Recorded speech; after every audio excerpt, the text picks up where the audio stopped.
Oi pessoal, eu me chamo Marcos Queiroz e estou aqui para mais um vídeo da série Pensando Alto. Esse vídeo nós vamos falar sobre o lado direito do cérebro, né? Aqueles velhos casos de você considerar que existe uma pedagogia para ensinar a desenhar, ensinar algumas habilidades artísticas, utilizando o lado direito do cérebro. Isso foi posto à prova durante algum tempo e eu gostaria de dar aqui um depoimento não só das minhas experiências, como também de algumas conclusões que eu tirei a partir do que eu tenho lido, tanto de quem defende quanto quem é contra estas ideias, né, da utilização do lado direito e esquerdo do cérebro como um fenômeno chamado da lateralização. Muitos autores hoje de psicologia acham que isso entra numa coisa chamada dicotomania, que é a ideia de acreditar que existe essa divisão cerebral, e alguns defendem que não existe, mas a sustentação para essa ideia de não existência da lateralidade, para mim não convence muito não. Então é o que nós vamos ver aqui logo depois da nossa vinheta.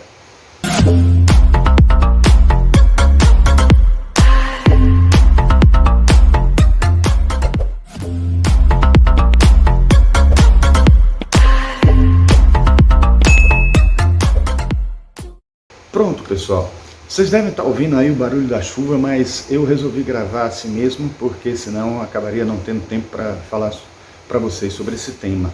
Então, é um tema que realmente é muito importante para mim, porque eu tive experiências pedagógicas utilizando ele. Então, eu achei algo estranho quando eu via os autores falarem que não tinha fundamento essa ideia e tal. E eu quero apresentar a vocês alguns livros, né? Por exemplo, esse aqui que é Desenhando com o Lado Direito do Cérebro, de Beth Edwards, que é um livro que eu usei muito aqui, até uma edição mais nova, porque a antiga eu encadernei para poder tirar cópia dos exercícios que tem aqui. Utilizei muito esses exercícios com os alunos e obtive resultados incríveis de como os alunos conseguiram realmente melhorar o desenho, porque a Beth Edwards defende a ideia de que nós temos uma pedagogia específica para ensinar a desenhar, que não é a mesma que se utiliza para aprender assuntos teóricos, assuntos que são mais cognitivos, né? E esse trabalho aqui foi utilizado por muitos professores de universidades de arquitetura do mundo inteiro. Ela depois escreveu este outro livro que tem outros exercícios também, acabei utilizando menos ele, mas desenhando com o artista interior, um guia inspirador e prático para desenvolver seu potencial criativo, muito bom também porque complementa bastante os assuntos que ela já tinha abordado no outro.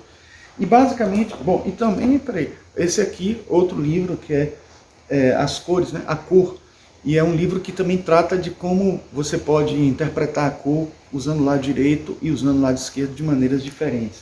Bom, eu quero dizer a vocês que utilizei esse trabalho, que é respaldado em experimentos acontecidos lá em 1968, na década de 60, por Roger Sperry, né, da Massachusetts Institute of Technology, da Universidade da Califórnia, e que ele fez muitos experimentos com pessoas que tiveram que separar o lado direito do esquerdo por uma questão de epilepsia, para evitar ataques epilépticos, né, e tal.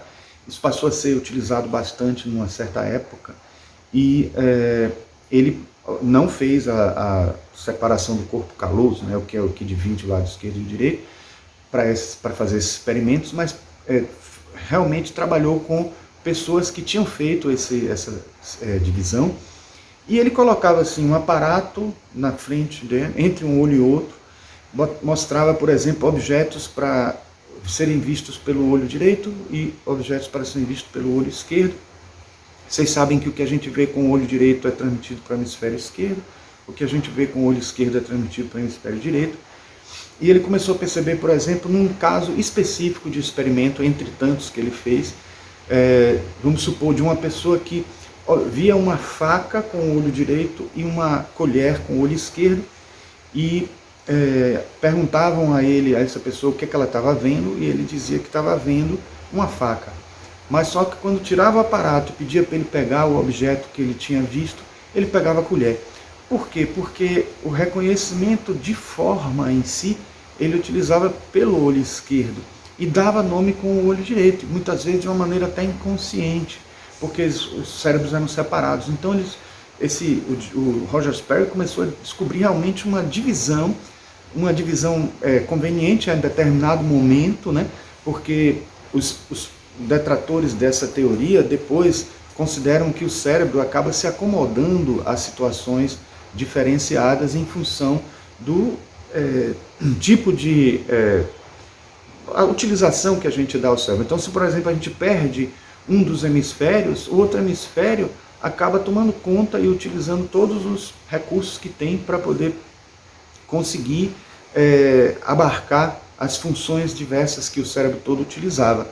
Então, isso não quer dizer, né, mesmo tendo essa flexibilidade cerebral, não quer dizer que a gente já não tenha umas especialidades para um lado e para o outro, né? E é isso que eu acho que justamente acaba sendo confuso e acaba confundindo pessoas que tentam negar a possibilidade do uso do lado direito do cérebro como uma possibilidade pedagógica para ensinar as artes, né? Eu utilizei muito dos experimentos, por isso que eu posso dizer a vocês que os desenhos melhoravam bastante, porque a gente tentava usar exercícios que, teoricamente, né, não eram possíveis ser utilizados por um hemisfério esquerdo do cérebro. E aí acabava o lado direito assumindo, dando até um certo desconforto em alguns momentos, porque as pessoas acostumadas a usar o lado esquerdo eram obrigadas, dentro do exercício, a utilizar o lado direito, e utilizando o lado direito conseguiam uma série de benefícios. Eu trouxe aqui também dois livros que são justamente livros que eu encontrei informações que tentam negar de uma maneira muito frágil, né, de uma maneira muito assim, sem argumentações tão significativas, essa lateralidade cerebral. E aí eu vou ler aqui para vocês, por exemplo, numa dessas passagens desse livro, né, Ideias de Psicologia que você precisa conhecer, e tem um item, né, um capítulo que é o cérebro dividido, que ele fala do cérebro dividido, e ele diz o seguinte: os verdadeiros cientistas do cérebro sabem que grande parte deste mito, né, ele chama até mito isso, envolvendo o cérebro esquerdo e direito, não passam de uma metáfora. As pessoas não são dominadas pelo hemisfério esquerdo ou direito, mas os cientistas sabem que certas partes do cérebro que podem ser localizadas no hemisfério esquerdo ou direito, de fato controlam diferentes funções. Só aí ele já está negando e ao mesmo tempo afirmando de novo, porque realmente existem essas divisões. O que ele nega, na verdade esse autor ele nega, é que exista um domínio maior de um lado do que do outro, né? Então aí ele diz até aqui assim, na parte lateralidade, né? A rigor, a lateralidade é uma questão de preferência. Podemos tender a usar o ouvido, a mão, ou o pé esquerdo ou direito. No total, cerca de 85 a 90% de pessoas são destras, usam mais a mão do que o pé direito, mas usam mais a mão e o pé direito, né? Mas essa proporção cai para pessoas que favorecem o olho esquerdo e o ouvido direito. Enfim, ele começa a falar dessa questão de lateralidade como sendo uma escolha e ao mesmo tempo também já se contradiz com um paradoxo, dizendo também que existe a pessoa que é destra e a pessoa que é canhota e a pessoa que vê melhor com o olho direito com o olho esquerdo. Ou seja, já existe sim uma tendência, porque o grande problema é quando eles falam assim que domina mais ou domina menos um cérebro, né? Na verdade, são as atividades que nós exercemos com mais facilidade usando um lado do que o outro, um lado esquerdo ou lado direito, e isso acontece porque justamente a gente tem um costume cultural, né? Existe o oriental que utiliza de uma maneira contrária à nossa, né? A música ele ouve com o lado esquerdo do cérebro, por isso que as músicas orientais não são tão agradáveis às vezes aos nossos ouvidos, né? Também por conta de a escrita, né, dos chineses e dos japoneses ser uma escrita mais artística, então eles usam a escrita mais pelo lado direito do cérebro que do esquerdo. Então essas diferenças culturais e diferenças de prática, de costume desde pequeno utilizar, faz com que realmente haja uma diferenciação, né, e já constatada, verificada através de experimentos. Nesse outro livro, que é Os 50 Maiores Mitos Populares da Psicologia, também tem um dos mitos que trata aqui justamente dessa questão, que é que ele chama de dicotomania, né? Na verdade, no título ele diz assim: em algumas pessoas o cérebro é dominado por seu hemisfério esquerdo, em outras pelo direito, considerando isso um mito, né? E novamente o termo dominado, e aqui já é outro autor. Então, é importante que a gente diga que o equívoco está aí, considerar que realmente há esse domínio muito radical. E além disso também é porque realmente começaram a surgir modismos, né? Que ele fala aqui nesse livro, inclusive, de pessoas que começaram a criar aparelhos, um aparelho de afinação cerebral que permite fazer com que os dois cérebros sejam utilizados de maneira equiparada. E aí realmente não podemos dizer com muita garantia que isso é verdade, é coerente, porque começam a existir modismos, pessoas que começam a fazer uso disso, né, para ganhar dinheiro e tal. Então, neste livro, ele aborda, né, uma coisa que é assim: os psicólogos populares também embelezaram diferenças genuínas na maneira como os hemisférios processam a informação, proclamando o supostamente frio e racional hemisfério esquerdo como sendo lógico, linear, analítico e masculino. Em contrapartida, descrevem o supostamente quente e impreciso hemisfério direito como holístico, intuitivo, artístico, espontâneo e feminino, argumentando que a sociedade moderna desvaloriza a maneira sensível e sentimental com que o hemisfério direito aborda o mundo. Os adeptos da dicotomia promoveram esquemas fantasiosos para enfatizar a atividade desse hemisfério. Seus livros e seminários prometiam nos libertar das barreiras do crescimento pessoal impostas por um sistema escolar inflexível que favorecia o pensamento do hemisfério esquerdo. Aí ele depois diz: não temos nenhuma evidência direta de que o uso diferencial dos hemisférios possa ser ensinado. O grupo também concluiu que a educação comportamental provavelmente poderia melhorar diferentes estilos de aprendizagem ou de solução de problemas, mas que essas melhorias não se deviam a diferenças do funcionamento dos dois hemisférios. Bom, então, veja, na verdade, os vários experimentos de Roger Sperry que foram feitos foram deixados, né, de lado ou não desconsiderados, principalmente porque eles tratam de realidades de divisões cerebrais mesmo, de pessoas dicotomizadas, de pessoas que estão divididas de um cérebro esquerdo, direito e esquerdo, e eles não fizeram experimentos desse tipo, eles só constataram que o cérebro realmente pode ter uma plasticidade maior de distribuição e que não existe esse domínio maior de um ou de outro. Por outro lado, até corroborando sobre essa questão, eu quero trazer aqui este livro. Sempre acaba em Jung, né, as minhas abordagens, mas é porque realmente eu considero que Jung não é só um psicólogo, ele não tem só uma psicologia, mas ele tem também uma visão de mundo, ele tem uma epistemologia, ele analisa o mundo a partir de seus experimentos, a partir dessa perspectiva que ele teve de buscar a psicologia das várias religiões e trazer para a esfera da pesquisa dele, né, de psicologia analítica. Então ele tem esse livro aqui, que é o Símbolos da Transformação, que é um livro que ele escreveu enquanto estava modificando o seu pensamento em relação ao pensamento de Freud. Tanto que ele tem vários prefácios aqui de edições diferentes que ele foi modificando, até trazer este livro para uma visão mais junguiana do que freudiana. Outros livros posteriores dele não passaram por isso, porque ele já tinha mudado o pensamento, né? Mas esse aqui é um livro que ele trata, né, num dos capítulos, né? Capítulo 2, ele fala as duas formas de pensamento. E essas duas formas de pensamento, ele começa falando do pensamento linguístico, ou um pensamento que ele fala que é palavra por palavra. Ele diz assim: se observarmos nosso pensamento bem de perto e acompanharmos uma linha de pensamento intensivo, por exemplo, a solução de um problema difícil, percebemos subitamente que pensamos em palavras. Que quando pensamos muito intensamente, começamos a falar sozinhos, ou até escrevemos ou desenhamos o problema para sermos bem claros. Quem viveu durante muito tempo num país de língua estrangeira deve ter percebido que depois de algum tempo começou a pensar na língua do país. Um pensamento muito intenso se realiza, portanto, em forma de linguagem, como se quiséssemos dizê-lo, ensiná-lo e convencer a alguém de sua veracidade.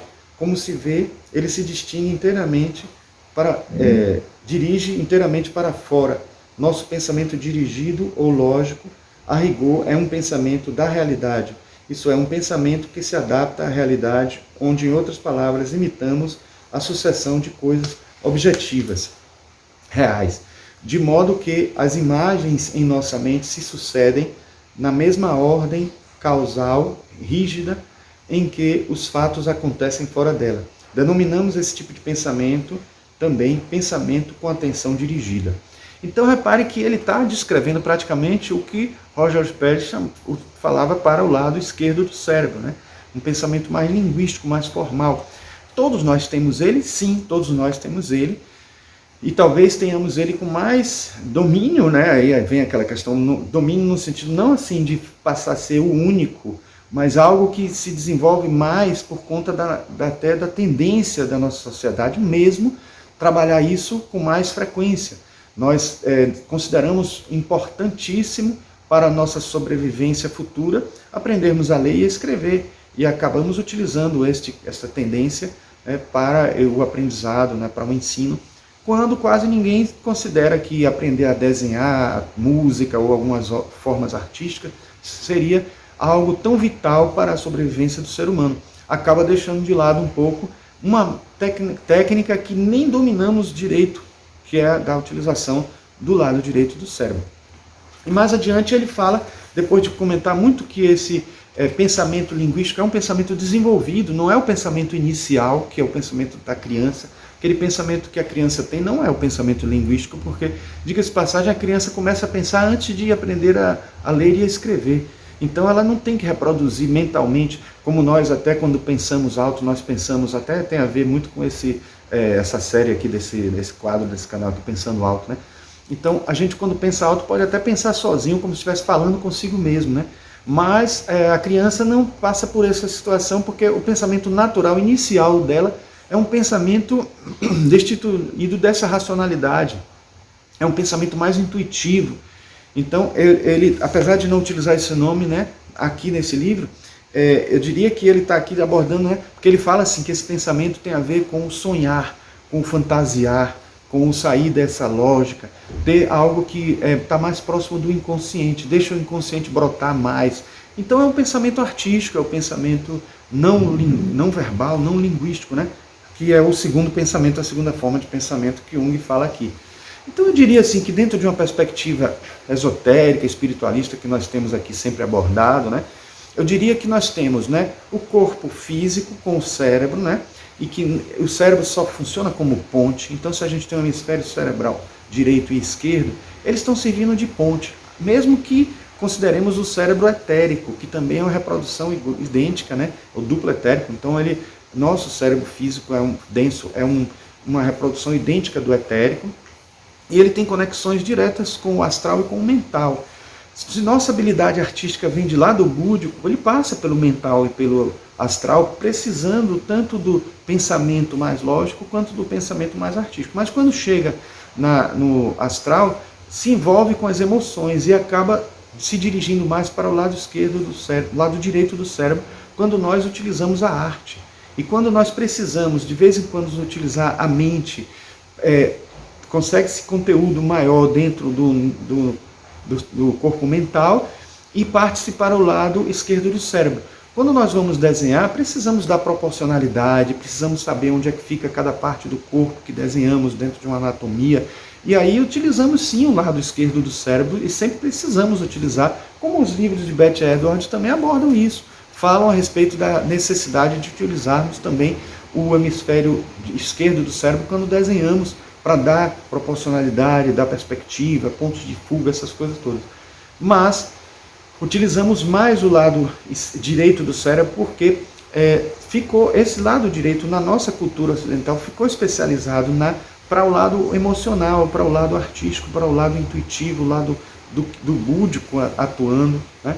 E também associado ao nosso cérebro límbico, né? Enquanto que o lado esquerdo do cérebro mais associado ao córtex cerebral e à utilização lógica do pensamento, né, e tal.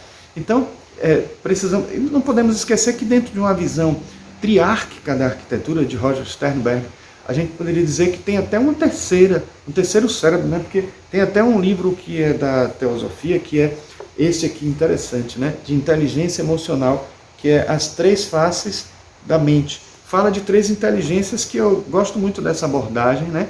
Até mais do que a da abordagem de Howard Gardner, das inteligências múltiplas, porque a inteligência triárquica, ela considera o lado biológico, né, da gente, porque nós temos um cérebro reptiliano que trabalha com a parte prática, um cérebro límbico que trabalha com o emocional, que está muito associado ao corpo astral, que é o corpo das emoções, e um cérebro cortical, né, do neocórtex, que é mais recente, né, digamos assim, dos mamíferos mais evoluídos, e o homem sendo aquele que conseguiu desenvolver mais esse córtex para poder utilizar, né, a mente racional, etc.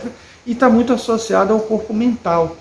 Não que esteja somente associado, como eu já disse, né, mas existe uma tendência maior de associação do corpo mental inferior, né, no caso, o córtex cerebral, e o corpo astral ao cérebro límbico. E esse terceiro cérebro, que a gente chama de cérebro reptiliano, ou cérebro prático, o cérebro do reflexo condicionado, esse é o que faz a gente atuar sobre as coisas, sobre o mundo, sobre a realidade, né? Então é quase uma inteligência ativa, né? Dentro de uma visão, né? Como se fosse a Kundalini atuando no mundo físico, né?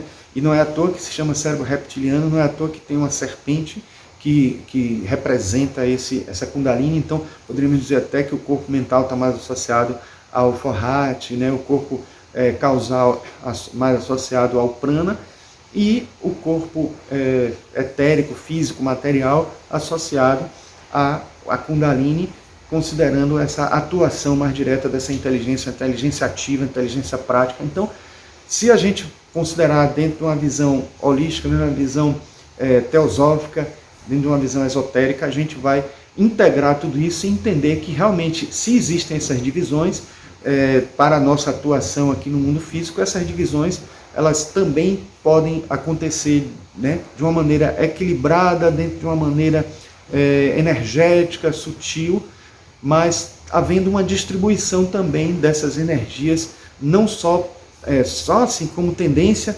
predomínio, mas não como radicalmente pertencente a ou a outra categoria. Então, é importante a gente perceber essa visão, porque claro que quando a gente analisa dentro do mundo físico, sempre vai ter deficiências, porque a gente não acaba excluindo uma visão mais espiritual, uma visão mais ampla do universo, que é essa que envolve os outros mundos mais transcendentes. Então, gente, era isso que eu queria falar para vocês. Espero que vocês tenham gostado. Se gostaram, deem aí um like. Se também estão curtindo os assuntos desse nosso canal, se inscrevam no canal. A gente precisa de vocês aqui inscritos para poder esse canal crescer e a gente poder continuar fazendo esses vídeos para vocês. E também comentem quando quiserem fazer algum comentário interessante aí e tal, tá certo? Então, até o próximo vídeo, pessoal.